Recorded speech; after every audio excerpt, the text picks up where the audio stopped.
사랑합니다. 옆에 분들과 인사하실까요? 사랑합니다 라고 인사하겠습니다. 잘 지내셨습니까? 네, 저도 잘 지냈습니다. 잘 지내다가 뉴스를 듣고 조금 우울해졌습니다. 아침에 일어나서 방역지침의 이야기를 듣고 좀 마음에 좀 상실감이 제 마음속에 좀 찾아왔어요. 그래서 하나님의 뜻이 어디에 있을까 뭐 이런 생각도 해보고 뭔가 또 열심히 해보려고 다시 뭔가를 해보려고 할 때 또 이렇게 뭔가 한풀이 꺾이나 뭐 그런 생각도 하고요. 앞에 보면 달라진 것이 있죠. 네, 뭔가 좀 화사하죠. 네, 저도 좀 화사했으면 좋겠는데 저만 화사하면은 완벽한 그림인데 참 어울리지 않는 이렇게 7월 돼서 다시 분위기를 또 변화를 시키고 더 이제 열심히 뭔가 더 해보려고 해보고 또 속으로 또 T가 다시 2기가 시작되어지고 금요기도회도 다시 시작하고 뭐 이런 부분에 있어서 또 전환점이 되는 7월을 마련하려고 또 하니까 또 이런 지침이 내려와서 좀 마음에 좀 착잡한 그런 마음도 있고 좀 상실감도 있고 외로운 마음도 있고 뭐 그런 시간이 조금 있었지만 하나님께서 또 말씀으로 은혜 주셔서 오늘 찬양하신 것처럼 그때 나를 찾아주신 음성 말씀이 계셔서 위로받을 수 있고 힘을 낼 수가 있었습니다. 여러분들도 여러분들에게 닥쳐진 현장 속에서 뭐 코로나로 인한 여러분들의 가정과 경제 혹은 또 신앙의 그런 모습들 또 관계, 가족 관계의 모습 속에서 찾아오는 그런 착잡함들 그리고 외로움들 또 고통들 고민들 있을 텐데 오늘 주시는 이 귀한 말씀 속에서 위로와 은혜 될 수 있기를 주의 이름으로 축복합니다. 오늘 우리는 창세기 13장에 와 있습니다. 여러분들이 잘 알고 있는 아브라함의 이야기입니다. 아브라함은 창세기 11장에부터 등장하기 시작합니다. 창세기 11장에는 굉장히 재미있는 사건 하나가 나오죠. 바벨탑 사건이 나옵니다. 교만한 인간들을 하나님께서 가만히 내버려 두시지 않으시고 다 흩으시는 사건이죠. 그 다음에 이제 아브라함의 족보에 대해서 쭉 나오다가 이제 아브라함이 등장을 하고요. 12장에는 하나님께서 아브라함에게 본토 친척을 떠나라고 말씀을 하시죠. 사랑하는 여러분, 신앙생활하는 저와 여러분들에게 있어서 가장 중요한 덕목이 있다면 무엇일까요? 바로 믿음이라고 할 수가 있겠죠.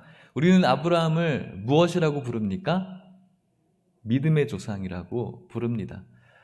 아브라함이 뭔가 인격적으로 도덕적으로 잘 살았기 때문에 믿음의 조상이라고 이야기하지 않죠. 그에게도 좋은 부분이 있고 또 연약한 부분들도 있습니다. 하지만 분명히 그는 믿음의 조상입니다. 우리가 바라봐야 될, 닮아가야 될 사람인 것이죠. 아브라함이 본토 친척을 떠나라는 하나님의 그 음성을 듣게 되었죠. 자신의 안정된 친척들, 그 당시에는 혈연으로 이렇게 모아진 족장시대 때 그 혈연으로 뭉쳐진 그 족속을 떠나게 되어지는 것은 그에게 있어서는 어쩌면은 생명을 보답할 수 없는, 보장할 수 없는 굉장히 위험한 일이었습니다.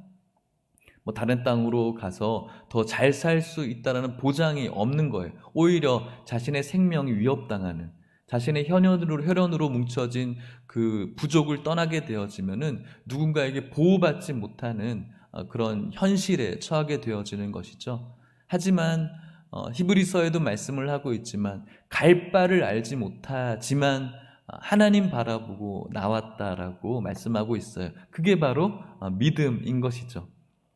알지 못하지만 보이지 않지만 살아계시는 하나님 의지에서 나오게 된 거예요.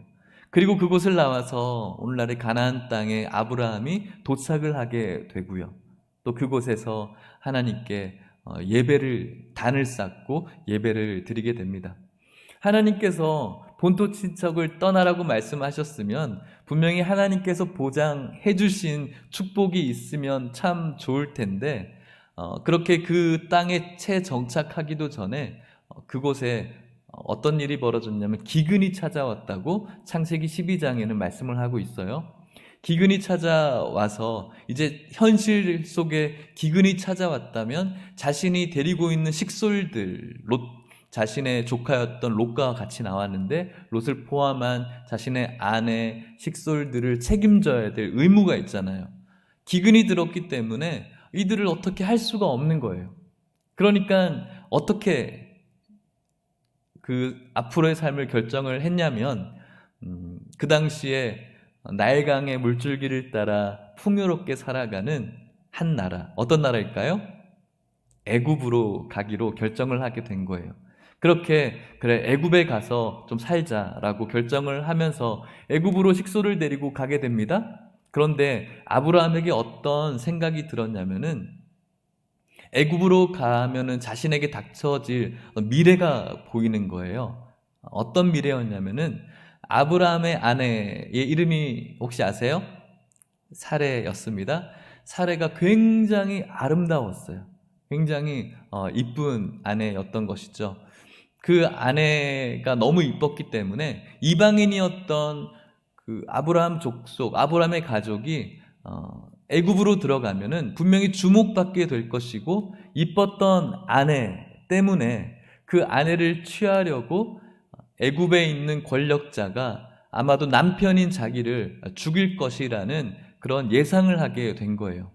그 당시에는 오늘날의 어떤 윤리적인 것들과 다른 윤리이기 때문에 어떤 권력자가 그 아내를, 남편을 죽이고 취할 수도 있는 것이었습니다. 그래서 아브라함이 생각을 하게 된 게, 애굽은 가야겠는데 또 거기 가면은 죽을 수 있으니까 아내 사례에게 당신을 내 누이라고 하자.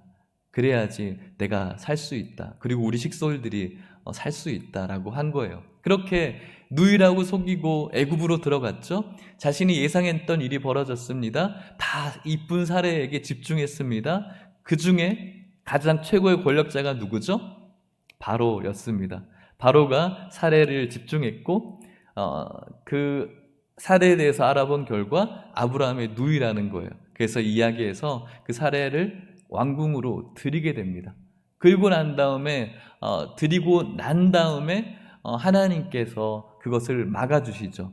아브라함의 아내라는 것을 깨닫게 해주시고, 바로는 굉장히 화가 나서 아브라함을 죽일 수 있었지만 하나님께서 도우셨죠. 분명히 그런 거짓으로 자신을 이렇게 모독했다라는 것을 왕이 깨달았다면 아브라함을 죽여도 아무런 상관이 없죠. 식솔들을 다 죽여버려도 괜찮아요. 그런데 하나님을 더 무서워했습니다. 자칭 살아있는 신이라고 했던 바로 자신도 하나님을 무서워했던 것 같아요. 그래서 푸념만 잔뜩 아브라함을 불러서 어떻게 이렇게 할 수가 있냐고 푸념만 잔뜩 늘어놓고 어떤 일이 벌어졌을까요? 은과 금과 짐승들, 이런 재물들을 오히려 아브라함에게 주는 그런 결과로 이어졌습니다. 아브라함의 연약함이었어요. 아브라함이 살고 싶은 어떤 욕구였죠. 그런 연약함이 있었음에도 불구하고 하나님의 은혜로 목숨을 건질 수 있었을 뿐만 아니라 오히려 재물을 얻게 되었죠. 그리고 어떻게 됩니까?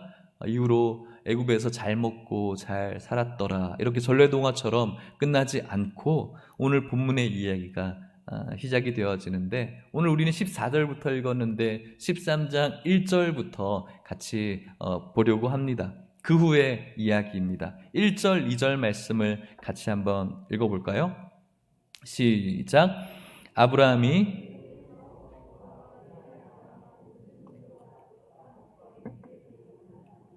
아브라함에게 가축과 은과 금이 풍부하였더라. 아브라함이 애굽에서 그의 모든 소유와 롯과 함께 네게브 가나안 땅으로 갑니다. 아브라함에게 가축과 은과 금이 풍부하였더라. 자신이 뭔가 이렇게 장사를 해서 얻은 것이 아니라 그런 이벤트가 있었었죠. 사건들이 있어서 얻게 되어진 겁니다. 물론 그렇게 유목 생활을 해 오면서 얻게 되어진 또 가축들이 점점 불었을 가능성도 있는 것이겠지만 근본적으로는 바로가 준 것들이죠. 하나님께서 그에게 그렇게 우리가 보기에는 연약한 사람이었지만 그래도 하나님 바라보는 그 믿음 가지고 나온 그 아브라함을 불쌍히 여기시고 지켜주셔서 또 이런 결과도 있게 되었습니다. 그리고 난 다음에 아브라함이 어떤 일을 했는가? 돌아왔습니다. 13절 4절 말씀입니다. 같이 읽어볼게요. 시작. 그가 네게부에서부터 길을 떠나 베델에 이르며 베델과 아이 사이 곧 전에 장막 쳤던 곳에 이르니 그가 처음으로 제단을 쌓은 곳이라. 그가 거기서 여호와의 이름을 불렀더라. 아멘. 그곳에서 애굽에서 나와서 베델에 이르렀고 베델과 아이 사이에서 전에 장막 쳤던 곳이라고, 머물렀던 곳이라고 이야기합니다. 장막을 쳤을 뿐만 아니라 방금 읽어드린 4절 말씀에 보면은 그가 처음으로 하나님께 제단을 쌓은 곳이다. 하나님께 처음으로 예배를 드린 곳이다. 그리고 4절에서 설명하기를 그가 거기서 여호와의 이름을 불렀던 곳이다 라고 이야기하고 있어요. 창세기 12장 8절 말씀에 보면은 제단을 쌓고 거기서 여호와의 이름을 불렀다라고 이야기를 한 것이죠. 오늘도 다시 돌아와서 아브라함은 그곳에 똑같이 제단을 쌓고 여호와의 이름을 부르는 것입니다. 그때의 아브라함의 모습을 한번 상상해 봤어요. 아브라함이 자신의 안정된 본토와 친척을 놔두고 그곳을 떠나서 갈 바를 알지 못하고 그곳에 와서 단을 쌓고 예배를 드리며 하나님의 이름을 불러요. 하나님, 하나님. 어떤 마음으로 하나님을 불렀을까요? 여러분들은 어떤 마음으로 하나님을 부를까요? 그런 처지라면. 하나님, 내가 하나님 한 분 보고 나왔어요. 하나님 도와주십시오. 저희가 아무것도 없어요. 제가 데리고 있는 이 식솔들을 이제 제가 책임져야 되는데 하나님, 나는 하나님밖에 없어요. 이런 갈급함 아닐까요? 그리고 난 다음에 또 자신의 생각과 계산법에 따라서 그곳에 머물기보다는 또 기근 때문에 애굽으로 돌아갔다가 엄청 실수하고 그렇지만 하나님의 은혜로 탈출하고 난 다음에 또 이곳에서 하나님의 이름을 불러요. 하나님. 어떤 마음으로 또 하나님의 이름을 부를까요? 여러분들이라면 하나님, 이렇게 연약한 인생입니다. 다시 이곳으로 돌아왔습니다. 제 계산에 의해서 애굽으로 돌아가서 정말 민망한 그런 짓만 하다가 돌아왔습니다. 하지만 하나님께서는 긍휼이 풍성하시고 은혜가 풍성하시고 노하기를 더디하시는 너무나 좋으신 하나님, 오히려 이런 재물만 얻고 왔습니다. 죽어야 될 인생이었는데, 그곳에서 죽을 수밖에 없는 인생이었는데 오히려 하나님으로 인해서 이런 부를 가지고 돌아왔습니다라고 하나님께 용서를 구하면서 또 하나님께서 주신 은혜를 기억하며 감격으로 하나님의 이름을 불렀을 것이라고 생각합니다. 하나님 감사합니다. 하나님 죄송합니다. 아마도 이전보다 애굽에서 겪었던 그 일로 인하여서 하나님을 향한 그 마음이 커지고 더 성숙되어진 아브라함의 모습이라고 할 수가 있겠죠. 그렇게 예배자로서 제단을 쌓는 그런 아브라함의 모습을 저와 여러분들이 바라보면서 저와 여러분들 역시도 가는 곳곳마다 하나님을 향해 단을 쌓고 예배드리며 그의 이름을 부를 수 있는 우리 모든 성도님들 될 수 있기를 축복합니다.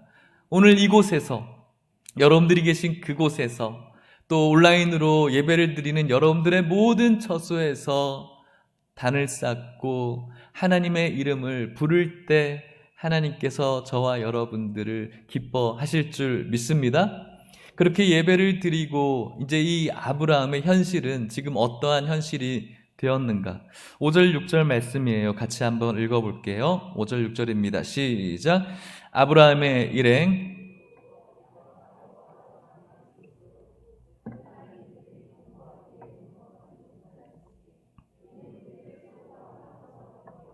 없었음이니라. 아멘.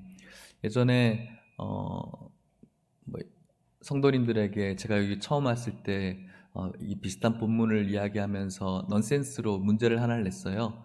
여러분 로또 복권 좋아하세요? 좋아는 하는데 좋아한다고 말은 못하고 성경에도 로또가 나와요. 혹시 아세요? 자막으로 한번 13장 5절 다시 비춰주실래요? 같이 한번 읽어볼까요? 시작. 아브라함의 일행 로또 나오죠. 예, 성경에 나오는 로또죠. 롯이 아브라함을 따라갔다가 로또 맞았어요. 같이 거기서 소아 장막이 생기게 된 거죠. 롯이 아브라함과 같이 나와서 자신이 있었던 본토 친척을 나와서 같이 애굽으로 갔다가 로또를 맞았습니다. 그 땅이 그들이 같이 동거하기에 넉넉하지 못해서 소유가 너무나 많아서 아브라함과 롯이 함께할 수가 없었다라고 성경이 이야기를 하고 있는 거예요. 현실적으로 어떤 일이 벌어졌냐면 13장 7절 말씀을 또 같이 한번 읽어볼게요. 13장 7절입니다. 시작. 그러므로 아브라함의 가축의 목자와 롯의 가축의 목자가 서로 다투고 또 가나안 사람과 브리스 사람도 그 땅에 거주하였는지라. 아멘. 재산이 많이 불어났습니다. 가지고 있는 짐승들, 염소들, 소들, 양들이 늘어났겠죠? 아브라함의 가축의 목자들, 롯의 가축의 목자들이 서로 좋은 목초지를 선점하려고 싸우는 거예요. 서로 좋은 우물을 선점하려고 싸우는 것이죠. 우리들도 이런 싸움들을 예전에 좀 하신 분들이 있어요. 어디 놀러 가면은 좋은 자리를 막 선점하려고 하잖아요. 가족들 여행 가면은 굉장히 좋은 그늘진 그곳에 가족들이 미리 오기 전에 먼저 가서 앉아 있거나 아니면은 조그만 물건 하나 갖다 놓잖아요. 그렇죠? 그리고 난 다음에 다른 사람이 와서 큰 자리를 펴면은 우리 자리예요. 하면은 또 그 사람이 이거 하나 갖다 놓고 그 자기 자리로 하면 어떡합니까? 서로 막 하다가 서로 막 머리카락 잡고 막 그러잖아요. 그죠? 그런 것처럼 작은 싸움인데 이 사람들도 이런 싸움을 하는 거예요. 자기들이 좋은 목초지에 양 하나 갖다 놓고 우리가 먼저 갖다 놨다. 그러면서 선점하면서 막 싸우는 거죠. 그런데 이 두 세력만 있는 것이 아니라 오늘 7절 말씀에 보니까 가나안 사람과 브리스 사람도 같이 있는 거예요. 이렇게 많은 사람들이 제한된 목초지와 우물을 가지고 있으니까 같이 있을 수가 없는 거예요. 그러면은 이제 아브라함의 이런 마음은 롯 이것 때문에 안 되겠네. 애들 좀 어디 좀 보내야겠다라고 할 수가 있는데 아브라함은 이미 많이 성숙되어진 사람이 된 거예요. 어떻게 이야기합니까? 8절 9절 말씀을 같이 한번 읽어볼게요. 8절 9절입니다. 시작. 아브라함이 롯에게 이르되 우리는 한 친족이라 나나 너나 내 목자나 너의 목자나 서로 다투게 하지 말자.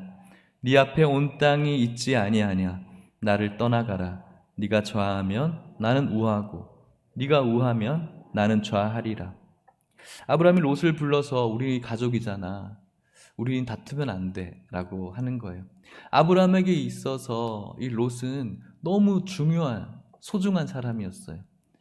생명의 불모지의 혈육이라고는 롯밖에 없어요. 본토 친척을 다 버리고 떠나는데 롯만 같이 나왔거든요. 아내도 있지만 롯이 자신에게 있어서 자신의 식솔들을 함께 데리고 가는 데 있어서 때로는 의지할 자가 되었고 때로는 삼촌 괜찮아요 힘내세요 위로하는 위로자가 될 수 있는 아주 중요한 사람이었던 것이죠. 이런 그가 다투기 시작하는 거예요. 그러니까 우리 다투면 안 돼. 그래서 너가 가고 싶은 곳에 가면 네가 만약 이쪽으로 가면은 나는 이쪽으로 갈게. 네가 선택해. 롯의 족의 족장으로서 자신에게 선택권이 있었어요. 그럼에도 불구하고 롯에게 이것을 넘겨주는 거예요. 좋은 마음으로 넘겨주는 거예요. 우리도 누군가에게 선택권을 주지만 좋지 못한 마음으로 줄 때가 있어요. 어떤 거냐면은 저에게 딸이 둘 있지 않습니까? 저랑 똑같이 생긴 이쁘고 귀여운 그 두 아이가 뭐 자신이 먹고 싶은 거, 갖고 싶은 걸 가지고 막 이렇게 티격태격 할 때가 있어요. 그러면은 엄마나 제가 그냥 아무나 이렇게 해. 뭐 이렇게 이런 얘기를 하죠. 그러면 언니가 선심 쓰는 척하면서 알았어, 네가 골라. 딱 하면 애들이 자기 기호가 확실하거든요. 똑같은 과자라도 색깔 따라서 저건 내 거야 된다. 뭐 이런 것이 있고 맛에 따라서 굉장히 기호가 확실해요. 그래, 네가 골라봐. 하지만은 마음속으로는 저건 고르면 안 돼. 저건 고르, 저건 내 거야. 이 마음이 너무 커요. 골라봐라고 하지만 이제 막상 동생이 자기가 가지고 싶은 걸 고르면은 다시 골라 뭐 이렇게 하잖아요. 굉장히 그 마음에는 내가 가져야 돼 그런 마음이 있는 거예요. 그런데 아브라함은 그런 마음일까요? 그런 마음이 아닌 거예요. 롯이 네가 우하면 내가 좌할게. 너가 갖고 싶은 땅을 갖기를, 네가 가고 싶은 곳을 가기를 아브라함이 원하고 있는 것이죠. 아브라함의 그 온유한 마음이 하나님과의 그 관계를 통해서 계속해서 성장해 져가고 있는 것을 우리가 발견하게 됩니다. 이 말을 여러분들이 롯이 되어서 자신의 삼촌이 그런 말을 하면은 여러분들은 어떻게 반응할까요? 삼촌 괜찮아요. 삼촌 때문에 제가 로또 맞았는데 저 지금도 너무 만족해요. 삼촌이 먼저 선택하세요. 라고 하면은 참 좋은 그런 스토리로 끝나게 되는데 어떻게 합니까? 네가 가져 라고 할 때 롯의 반응입니다. 10절, 11절 말씀이죠. 같이 읽어볼게요. 시작. 이에 롯이 눈을 들어 요단 지역을 바라본즉 소알까지 온 땅에 물이 넉넉하니 여호와께서 소돔과 고모라를 멸하시기 전이었으므로 여호와의 동산 같고 애굽 땅과 같았더라. 그러므로 롯이 요단 온 지역을 택하고 동으로 옮기니 그들이 서로 떠난지라. 아멘. 너가 골라봐. 네가 왼쪽으로 가면 내가 오른쪽 가고 네가 오른쪽 가면 내가 왼쪽으로 갈게. 삼촌 괜찮아요. 라고 하지 않고 어떻게 합니까? 눈을 들어서 어디가 좋을까? 이렇게 보기 시작했다라는 거예요. 자신의 마음속에 있는 그 사람의 인간의 원래 가지고 있는 우리들도 가지고 있는 그 음흉함 그런 기질들이 발휘가 되어지는 것이죠. 요단 지역을 바라봅니다. 소알이라는 곳까지 온 땅에 물이 넉넉합니다. 성경이 어떻게 표현합니까? 여호와의 동산 같다. 애굽 땅 같다라고. 이들이 애굽 땅이 얼마나 좋았는지를 봤거든요. 나일강의 물줄기를 따라서 풍요로운 그 토지들 하며 그 열매들 하며 그걸 봤거든요. 롯이 어떡할 수가 없는 거예요. 그리고 그렇게 바라보고 난 다음에 롯이 요단 온 지역을 택했다라고 이야기를 합니다. 영어 성경에 보면은 창세기 13장 11절 말씀에 이렇게 표현을 하고 있어요. Lot chose for himself라고 되어 있어요. 자신을 위해서 선택했다라는 거예요. 롯이 그 땅을 선택했는데 오직 자기를 위해 선택했다라고 성경이 영어 성경에는 그렇게 표현을 하고 있는 거예요. 여기 한글 성경에는 번역되어지지 않았는데 그 선택을 선택한 이유가 자기 자신을 위해 선택한 거예요.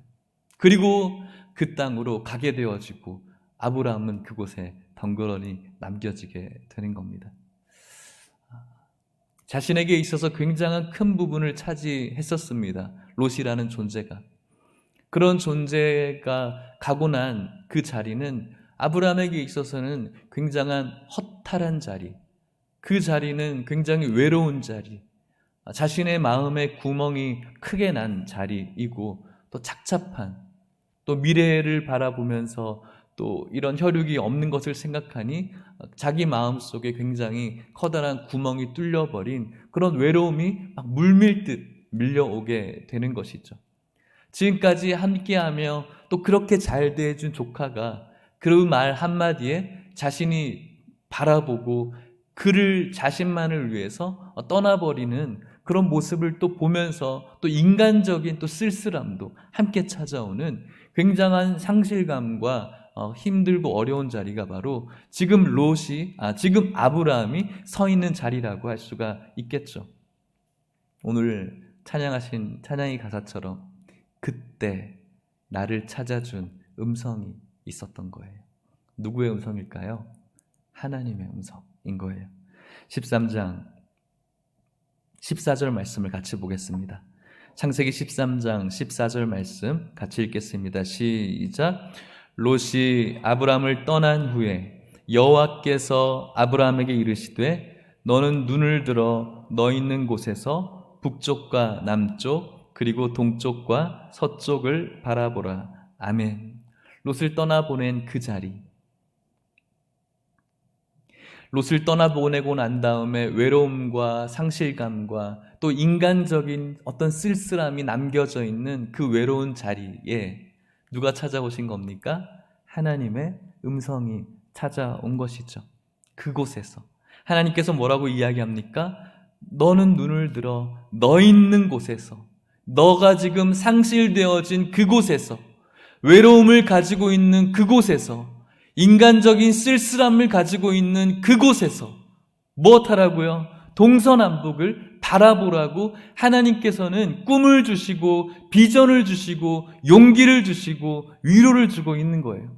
그리고 약속하시는 겁니다. 5절에서 15절에서 17절 말씀입니다. 같이 읽어볼게요. 시작. 보이는 땅을 내가 너와 너의 자손에게 주리니 영원히 이르리라. 내가 너의 자손이 땅에 티끌 같게 하리니 사람이 땅의 티끌을 능히 셀 수 있을진데 내 자손도 세리라. 너는 일어나 그 땅을 종과 횡으로 두루 다녀보라. 내가 그것을 내게 주리라. 아멘. 아브라함 괜찮아. 자, 눈을 들어봐. 그리고 바라보라는 거죠. 다 둘러봐. 너에게 다 줄게 라고 이야기를 합니다. 그리고 네가 지금 혈육이 없어진 것으로 인하여서 외로운 그 상실의 자리, 괜찮아. 내가 너와 내 자손에게 줄 거야. 영원히 줄 거야. 내 자손, 혈육이 없는 것이 아니야. 이 당시에 이삭이 없었죠? 혈육이 없었어요. 70이 넘은 상태였음에도 불구하고 아이 하나도 없는, 혈육 없는 아브라함에게 너에게 땅의 티끌 같게 하겠다. 오늘 성경에는 땅의 티끌을 능히 셀 수 있을진데 너의 자손도 세리라. 셀 수 있을 만큼 조금 주겠다는 것이 아니라 이 셀 수 있다는 것을 두 번 강조함으로 인해서 셀 수 없을 만큼 이렇게 많은 것들을 너에게 주겠다라고 지금 표현을 하고 있는 것이죠. 너 그렇게 주저앉아 있을 필요 없어. 그 상실감의 자리에서 너는 그곳에서 일어나라는 것이죠. 하나님께서 찾아와 주셔서 그 음성을 주시고 보여주시는 거예요. 비전을 주시는 것이죠. 영원히 보이는 땅을 줄 것이다. 아브라함이 보고 있는 땅은 자기가 살아갈 땅일 수도 있겠지만 그것을 초월하면 오늘 우리들에게 믿음의 조상으로서 바라봐야 될 영원한 땅이 있죠. 빼앗길 수 없는 땅, 하나님의 나라도 이야기를 하고 있는 것입니다. 그렇게 하나님의 음성이 들려왔습니다. 내가 너를 사랑한다. 내가 너를 지켜주겠다. 내가 너를 보호하겠다. 너 혼자 있는 것이 아니라 내가 너와 함께 있다라고 지금 말씀하고 있는 것이죠. 그 말씀을 듣고 아브라함이 이제 어떻게 하게, 또 무엇을 합니까? 마지막 말씀이죠. 18절 말씀입니다. 같이 읽을게요. 시작. 이에 아브라함이 장막을 옮겨 헤브론에 있는 마므레 상수리 수풀에 이르러 거주하며 거기서 여호와를 위하여 제단을 쌓았더라. 아멘. 그곳에서 하나님께서 말씀하신 거기에서 비전을 바라보고 하나님께서 말씀하신 그 약속을 받아서 내가 있는 이 외로움의 자리, 상실의 자리, 고민의 자리, 인간적인 쓸쓸함이 넘치는 이 괴로운 자리에서 박차고 일어나서 하나님의 약속을 붙들고 자리를 옮겨 무엇합니까? 예배를 드리는 거예요. 예배를 드리면서 또 자신의 하나님의 이름을 부르는 것이죠.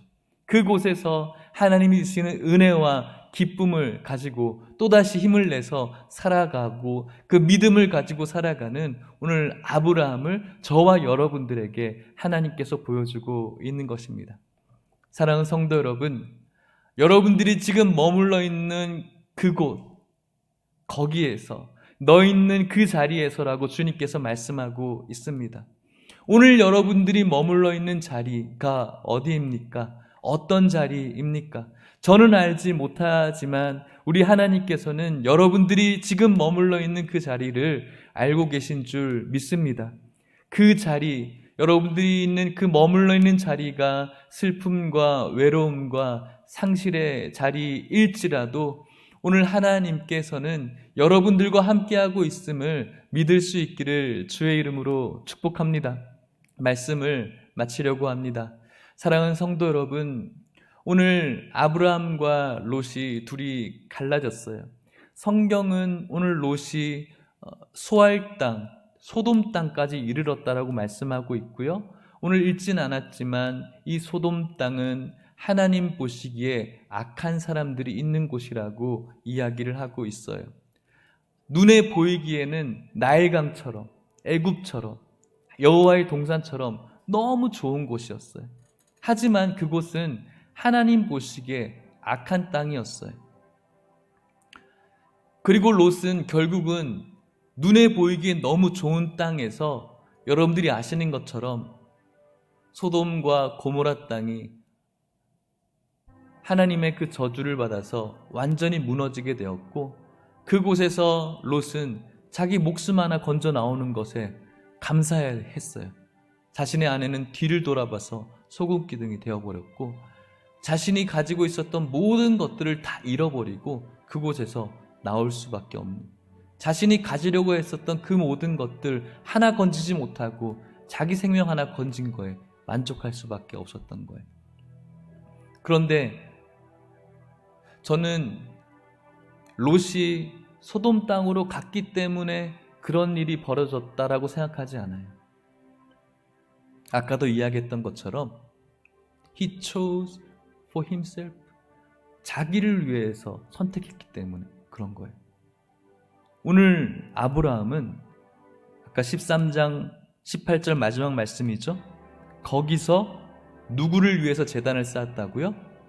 여호와를 위해서 제단을 쌓았다라는 거예요. 아브라함은 거기서 자신을 위해서 제단을 쌓은 것이 아니라 여호와를 위해서 제단을 쌓은 거예요. 롯이 그 소돔 땅을 고르지 않고 그냥 평범하고 그런 땅을 골랐어도 똑같은 결과였을 거예요. 아브라함이 만일에 소돔 땅에 들어갔을지라도 아브라함은 그 소돔 땅에서 어떻게 했을까요? 여호와를 위해서 제단을 쌓았을 것이기 때문에 그래요. 롯은 아무것도 없는 땅 자기가 양보해서 골랐지만 거기서도 자기를 위해서 무언가를 했었을 거예요. 그렇다면 어차피 결과는 똑같았을 거예요. 사랑하는 성도 여러분, 아브라함이 왜 믿음의 조상입니까? 자기가 있는 거기에서 여호와를 위해서 제단을 쌓고 그곳에서 여호와의 이름을 부르는 사람이었기 때문에 믿음의 조상이었던 거예요. 그리고 하나님께서는 약속하신 것처럼 아이가 없는 골육이라 친육이라고는 하나가 또 없을 것 같은 불가능한 일들을 해내셨고 그의 자손을 통해서 메시아를 보내셨어요. 얼마나 놀라운 축복의 사람이 된 것입니까? 오늘 여러분들이 있는 곳이 어떤 곳입니까? 외로움이 있는 자리입니까? 상실감이 있는 자리입니까? 혹은 고민 있는 자리입니까? 아니면 인간적인 어떤 씁쓸함이 있는 자리입니까? 어떤 자리든 상관은 없어요. 중요한 것은 누구를 위해서 있는 자리인지가 중요하다고 생각을 합니다.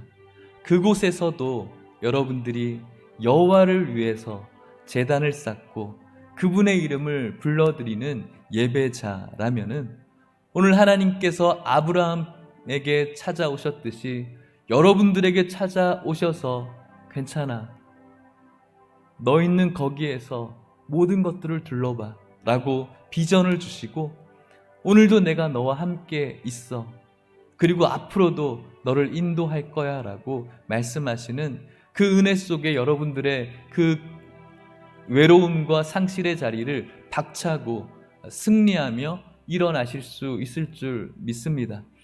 오늘날 시대, 코로나 시대, 여러분들의 가정에 또 일터의 터전의 어려움들, 또 교회의 오늘날의 어려움들, 잠시 저에게 상실감을 주게 했던 그런 상황들 속에서 거기에서 내가 해야 될 것, 거기에서 여러분들이 해야 될 것은 바로 여호와를 위해서 제단을 쌓고 그분의 이름을 부르는 것인 줄 믿습니다. 그곳에서 그때 하나님께서는 음성으로 찾아오십니다. 내가 너와 함께 하고 있다. 내가 너를 인도하겠다. 내가 너와 승리의 길을 걷겠다라고 말씀해 주십니다. 여러분들의 자리에서 롯처럼 자신을 위해서 선택하는 것이 아니라 여호와를 위해서 예배자의 길을 걸으시며 그분이 주시는 놀라운 축복과 위로와 은혜가 이곳에 있는 모든 성도님들, 또 함께 영상으로 예배를 드리는 여러분들의 모든 처소에서 있는 성도님들에게 함께 하기를 주의 이름으로 축복합니다.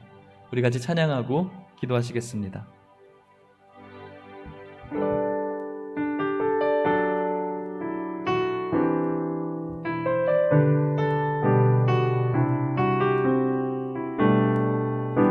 우리의 가는 길을 주님께서 인도하신 줄 믿으시고 찬양합시다.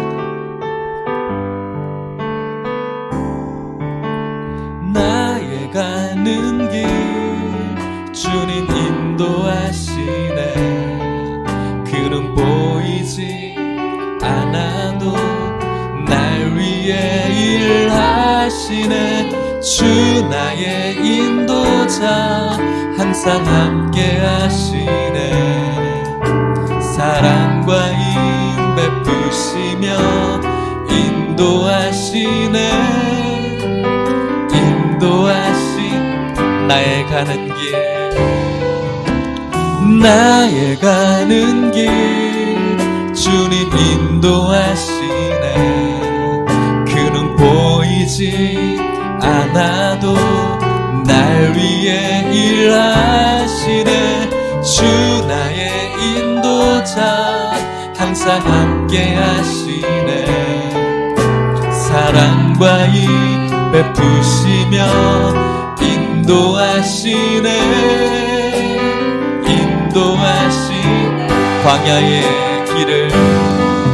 광야의 길을 만드시고 날 인도해. 사막의 강 만드신 것 보라. 하늘과 땅 변해도 주의 말씀 영원히 내 삶 속에 새 일을 행하리. 나의 가는 길 주님 인도하시네. 그는 보이지 않아도 날 위해 일하시네. 주 나의 인도자 항상 함께 하시네. 사랑과 힘 베푸시며 인도하시네. 광야의 길을 만드시고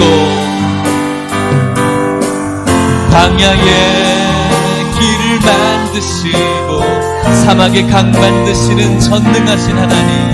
사막의 강 만드신 것 보라. 모든 것이 변해도 하늘과 땅 변해도 주의 말씀 영원히 내 삶 속에 여호와를 위해 경배합시다. 나의 가는 길, 나의 가는 길, 주님 인도하시네. 그는 보이지 않아도 날 위해 일하시네. 주 나의 인도자, 항상 함께 하시네. 사랑과 힘 베푸시며 인도하시네. 우리 다시 한번 믿음으로 고백합시다. 주 나의 가는 길, 나의 가는 길, 주님 인도하시네. 그는 보이지 않아도 날 위해 일하시네. 주 나의 인도자, 항상 함께 하시네. 사랑과 힘 베푸시며 인도하시. 마지막으로 다시 한번 우리 심령에 선포합시다. 나의 가는 길, 나의 가는 길, 주님 인도하시네. 그는 보이지 않아도 날 위해 일하시네. 주 나의 인도자, 항상 함께 하시네. 사랑과 힘 베푸시며 인도하시네. 인도하시네. 우리 같이 기도합시다. 오늘 여러분들이 있는 자리라고 오늘 우리 하나님께서 말씀하십니다. 너 있는 곳에서라고 말씀합니다. 여러분들이 있는 곳, 그곳 인정하고 있는 거예요. 너 외로워하고 있지? 외로워하고 있는 너 있는 곳에서, 너 지금 상실감에 빠져 있지? 상실감이 있는 그 자리에서, 너 지금 고통받고 있지? 고통받고 있는 너의 그 자리에서, 그곳에서 하나님께서는 동서남북을 바라보라고 말씀하고 있는 거예요. 너와 함께 하겠다라고 말씀하고 있는 것이죠. 우리들이 주저앉고 무너지기를 원하지 않으세요. 우리가 해야 될 것이 하나 있어요. 나를 위해서 이 땅에 지금 선택되어져 있는 것이 아니라 이 외로움과 슬픔과 아픔과 문제의 자리이지만 이 자리에서 여호와를 위해 제단을 쌓고 예배 드리기를 하나님께서 원하고 계십니다. 그곳에서 우리들에게 비전을 주시고 용기를 주시고 위로를 주시고 그 약속의 말씀의 열매를 하나님께서 응답해 주실 줄 믿습니다. 오늘 여러분들의 그 자리에서 주님을 위해 제단을 쌓고 그분의 이름을 부르며 그분이 주시는 비전과 용기와 위로와 은혜를 얻을 수 있게 해달라고 여러분들의 삶을 위해서, 교회를 위해서 우리 같이 한번 기도하시겠습니다. 하나님 아버지 감사합니다. 오늘 주님께서 주신 귀하신 은혜의 말씀을 새겨봅니다. 살아가면서 주위로부터 또 나로 인해서 겪게 되어지는 인생의 상실감들, 허전함들, 아픔들, 두려움들, 불편함들, 쓸쓸함들, 착착함들, 아버지 오늘 그것들이 우리들의 마음을 갈라놓습니다. 하지만 오늘 우리들이 있는 그 자리에서도 하나님께서는 바라보라고 비전을 주셔서 감사합니다. 우리들이 있는 이 자리에서 제단을 쌓고 하나님을 위해 제단을 쌓고 하나님의 이름을 부를 수 있도록 우리들의 믿음을 지켜 주시옵소서. 위로하시며 우리를 축복하시며 힘을 주시며 은혜를 주시며 하나님 나라를 소망하는 그런 축복을 저희들에게 허락하여 주시옵소서. 주님께 사랑을 고백할 수 있도록 주님 붙잡아 주시옵소서. 참 좋으신 하나님 아버지 감사합니다. 자신에게 있어서 가장 중요한 존재가 사라진 상실에 또 외로움과 쓸쓸함에 빠져 있는 아브라함, 그를 찾아주신 하나님의 부드러운 음성을 바라보며 다시 한번 주님께서 우리를 찾아주시는 위로의 하나님을 바라보게 하시니 감사합니다. 하나님 아버지, 롯처럼 자신을 위해 그 땅을 고르는 인생이 아니라 오늘 우리들의 자리가 상실과 외로움과 허무와 공허함과 혹은 기쁨이 없는 자리이지만 그 자리에서도 하나님을 위해 단을 쌓고 하나님의 이름을 부를 수 있다면 그것이 우리들에게 축복인 줄 믿습니다. 아버지, 그러한 믿음이 우리들에게 있게 하여 주시옵소서. 그렇게 주님의 이름을 부를 때 우리들에게 비전을 주시고 위로를 주시고 용기를 주시고 평안함을 주시고 담대함을 주시고 주의 형통함을 주실 줄 믿습니다. 오늘 우리들이 머물러 있는 그 자리에서 하나님을 위해 제단을 쌓고 그의 이름을 부르는 기쁨 가득한 예배자, 오늘 우리 모든 성도님들, 영상으로도 참여하는 각자의 있는 그 자리에서 주님을 찬양하는 모든 예배자 될 수 있도록 축복하여 주시옵소서. 아버지, 정부의 지침에 따라서 저희들이 또 불가피하게 영상으로 예배를 드릴 수밖에 없는 우리들의 모습이 되었습니다. 하지만 저희들 주저하지 않습니다. 그것으로 인하여서 저희들 무너지지 않습니다. 그것으로 인하여서 저희들의 신앙이 무릎 꿇지 않습니다. 너 있는 곳에서 바라보라고 말씀하셨습니다. 우리들이 있는 그곳에서도 우리들이 하나님을 위해 제단을 쌓고 하나님을 위해 신령과 진정한 예배 드릴 수 있게 하여 주시옵소서. 그곳에서 주님이 주시는 은혜와 기쁨과 감사 충만하게 받을 수 있도록 하나님의 교회 모든 성도들을 축복하여 주시옵소서.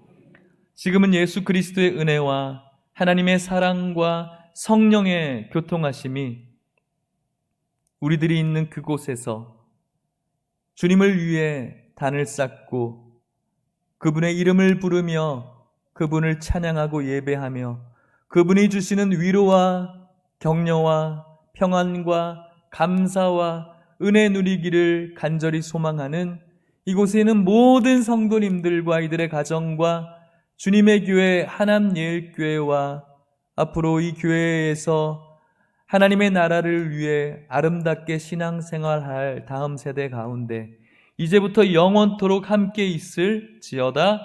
아멘.